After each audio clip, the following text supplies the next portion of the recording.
Hey everyone, today we're jumping into something really special. We're breaking down this incredible, high-stakes tactical decision that was pulled from a recently unearthed military log. It's this wild story about an invisible enemy, a completely cornered friendly unit, and a brilliant, totally rule-breaking plan to pull them back from the brink. So let's dive right in and see how you fight an enemy you literally can't see. This one line, this single stunned question from the log, it just cuts right to the heart of the whole crisis, doesn't it? I mean, just imagine for a second you're a soldier. You're taking fire, but the enemy is, well, they're nowhere. That's the impossible situation we're about to get into. So our story kicks off with exactly that, an ambush by a ghost. We've got a friendly unit, and they are getting systematically taken apart, and they have no idea who, or even what, is actually attacking them. Now what's fascinating is that this whole thing is unfolding miles and miles away, all on the screen of a remote command team. They aren't on the ground, they're not in the fight, they're just watching this crisis bloom in real time as their systems start lighting up with these desperate emergency radio calls. And this right here, this gives you the perfect bird's-eye view of the battlefield. You can see we've got 3 friendly units, all spread out. 2 of them, Solar Oracle and Lightbeam, they're just on standby, completely unaware of what's happening. But that third one, Radiantorb 9, they're way out there, 35 miles east, northeast, and they are in deep, deep trouble. So, how? How are these attackers just invisible? Well, the log points to a piece of tech that produces something called high incidence scatter rates. Now, in plain English, think of it as a super sophisticated form of electronic interference. It's basically a cloaking field that turns them into ghosts for any standard sensor, and even to the naked eye. But here's where it gets even worse. It's not just one ghost. See, the remote team, they have these advanced scanners that can cut through some of that interference, and they detect 4 distinct electromagnetic signatures stalking Radiantorb 9. 4 invisible enemies, just methodically hunting this trapped and terrified unit. So this brings our remote observers to this absolutely critical moment. They can see the disaster happening, clear as day on their screens, but they're miles away, and more importantly, they are completely unauthorized to intervene. This is what the log calls the observer's dilemma. The team's strategist, this person named Benedictus, knows that if they step in, they are breaking every single rule in the book.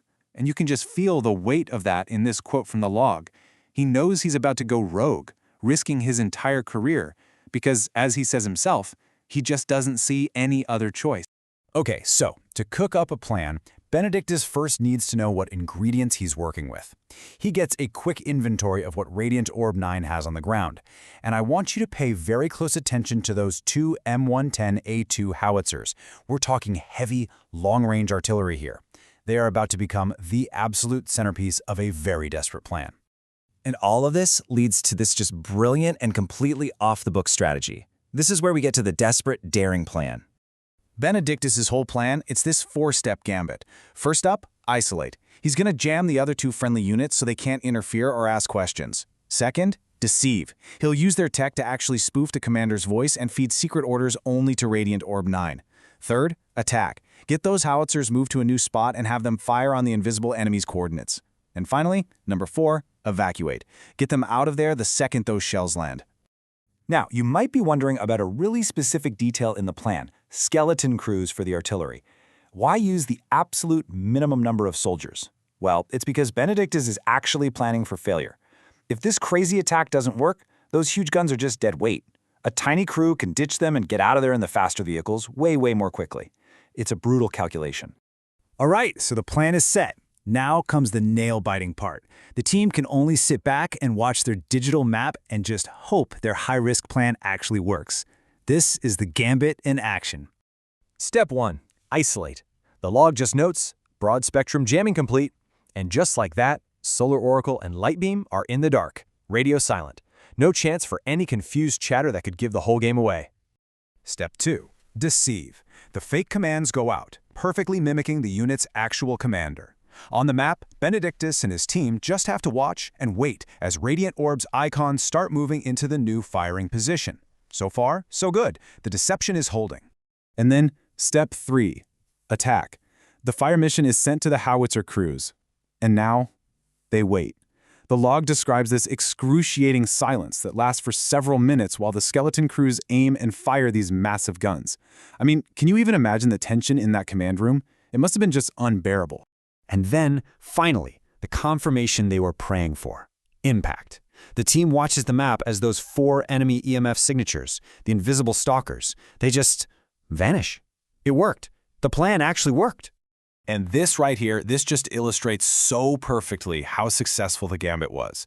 Before, you have 4 invisible moving lethal threats. After the artillery strike, the sensors are picking up 3 visible immobile humanoid units. The threat isn't just stopped, it's been exposed and neutralized. An incredible result. But look, hitting the target is only half the battle. The enemy might be down, but that doesn't mean they're out for good. So now comes the phase that's just as critical, the escape and the aftermath.